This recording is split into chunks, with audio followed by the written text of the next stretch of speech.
Topic to be discussed today is infectious agents and their pathogens. देखो disease ये ना NCERT में है बेटा, कुछ infectious agents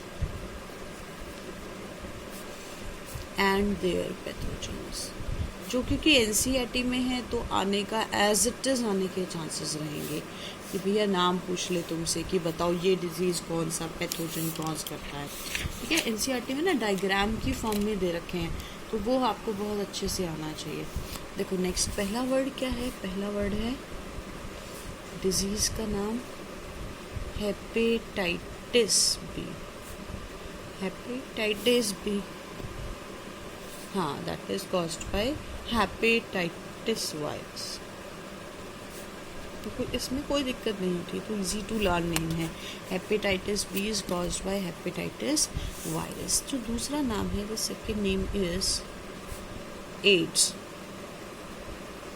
ads is caused by HIV। देखो ध्यान से, ये तो इजी टू लर्न हो गया। AIDS is caused by HIV। तो what is AIDS? The form of AIDS is, that is acquired immunodeficiency syndrome। देखो आसान सा नाम है, that is acquired immunodeficiency syndrome। I'm repeating the name is acquired immunodeficiency syndrome। देखो easy to learn name क्यों है? क्योंकि भैया देखो बच्चों को एक ही बार में समझ में आ जाता है। The word is acquired immunodeficiency syndrome। तो इसमें इम्यून सिस्टम वीक हो जाता है। इम्यूनोडेफिशिएंसी, एक्वायर्ड मतलब हमने गेन किया, एक्वायर्ड डिजीज हमने वर्ड पढ़ा था। एंड सिंड्रोम का मतलब क्या होता है? इट शोज, इसमें स्पेसिफिकली खुद की बीमारी नहीं होती है, बहुत सारी और बीमारियों की वजह से इंसान परेशान होता है। And that next name is HIV। So what's the full form of HIV? Human immuno, that is the human immuno deficiency virus. देखो ध्यान से समझो, ये virus HIV virus is a retro virus. वैसा ही वायरस है जो इस टाइम पे कोरोना के लिए आ रहा है। तो हम क्या कहते हैं, कोरोना के अंदर जो वायरस आ रहा है ना बेटा, कि वो अपने जेनेटिक मटेरियल को चेंज कर लेता है। हम कहते हैं जी उसके बेचारे की हम ना वो बनाना चाह रहे हैं वैक्सीन, पर बन नहीं पा रही है बिकॉज इट चेंजेस इट्स, वो क्या कहते हैं, जेनेटिक मटेरियल। तो एड्स के साथ भी ऐसा ही है, एड्स भी अपने HIV के जेनेटिक मटेरियल को चेंज कर लेता है। बिल्कुल करेक्ट है। HIV भी स्टिल क्योर नहीं हो पाया as that of which disease, as that of corona disease. ठीक है ना भैया, तो ये बात है। बस ऐसा है कि HIV में death rate very very very high है। अगर किसी को हो जाए तो डेथ के चांसेस बहुत ज़्यादा होते हैं, बट हाँ कोविड में डेथ रेट काफ़ी कम है। नेक्स्ट नाम क्या है? नेक्स्ट नाम है दैट इज़ एक्ने। देखो बीमारी का नाम है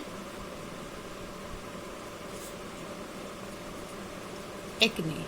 एक्ने किससे होती है? Acne is caused by Staphylococcus. देखो एक बैक्टीरिया है basically, that is the Staphylococcus. तो Staphylococcus is the bacteria that cause acne, जो कि क्या कॉज करता है बेटा? एक्ने कॉज करता है। देखो एक बार एक्ने को फिर से रिपीट करेंगे। Acne is caused by staphylococcus bacteria. देखो स्टेफाइलोकोकस बैक्टीरिया से एक्ने होता है। एक्ने का मतलब देखो मेरे फेस पे पिंपल्स आ जाना कॉमन है, पर एक साथ बहुत सारे पिंपल्स आ जाना, that is the word acne. और भैया वो किससे कॉज होता है? स्टेफाइलोकोकस से होता है। Okay, so the next name to be discussed is trypanosoma।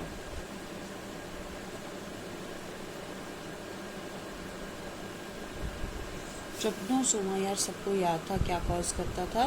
That cause sleeping sickness. देखो ध्यान से याद रखना, चिपनू सोना स्लीपिंग सिकनेस कॉज करता था।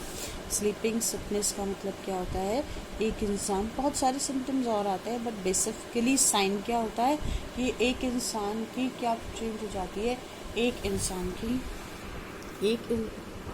की स्लीपिंग पैटर्न डिस्टर्ब हो जाते हैं। देखो इस डिजीज़ में क्या होता है, इस डिजीज़ में एक इंसान के स्लीपिंग पैटर्न डिस्टर्ब हो जाते हैं। नेक्स्ट वर्ड क्या आता है मेरा बेटा, so the next word is the लेशमानिया। अब लेशमानिया क्या कॉज करता है, लेशमानिया कॉजेज काला अजर। देखो काला अजर कॉज करता है, तो व्हाट इज द काला azar, kala azar also known as black fever, black fever कहते हैं इसको। तो भैया ये काला अजर का